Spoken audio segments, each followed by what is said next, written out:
So let's just get right into the controversial hit of this game. Pasta hits Lindgren right in the numbers. Now Lindgren would get shaken up but end up being fine, but this is a play that Pasta just can't do. You're pursuing him, you see the numbers, and he does not lit up. This is definitely worthy of a penalty. Now I have an opinion on this, and it might get me a little bit of flack. I'm not saying this isn't a penalty, but I don't understand how some players like Lindgren just expose themselves in this regard. The way he pivots before he's hit, I know he's trying to extend the play, but that's just dangerous. He's exposing himself to get really, really hurt. I just don't want to see that happening. Again, not excusing the hit. Like, Pastrnak, like, what are you thinking? But if Lindgren notices that pressure, he should definitely not be turning his back to the play. And this is what the ref would call on this play. Has a 5-minute major and a game misconduct for boarding. New York, number 10, has a 2-minute minor. So let me rewind time and go back to the beginning of the game, and I have to say this.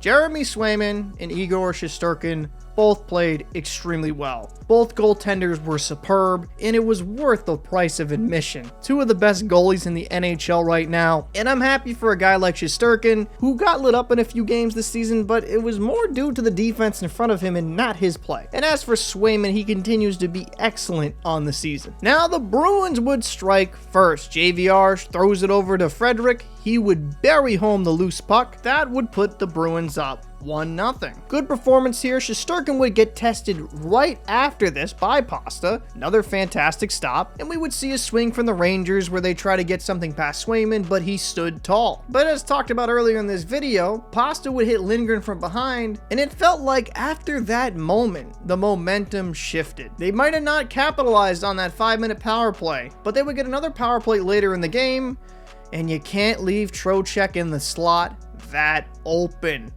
Great shot blocker side. Rangers are now back in this game 1-1. We would eventually go to overtime. Lindholm going all the way around the horn.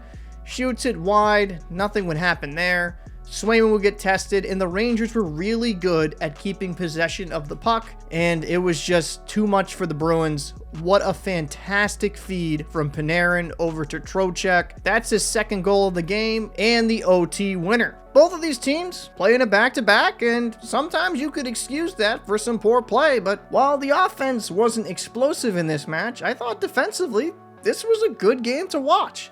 I'd like to know your thoughts down below in the comments section. Who stood out the most to you in this game? I'm Captain Paul. I'll see you in the next one. Panarin to Trocheck. He scores!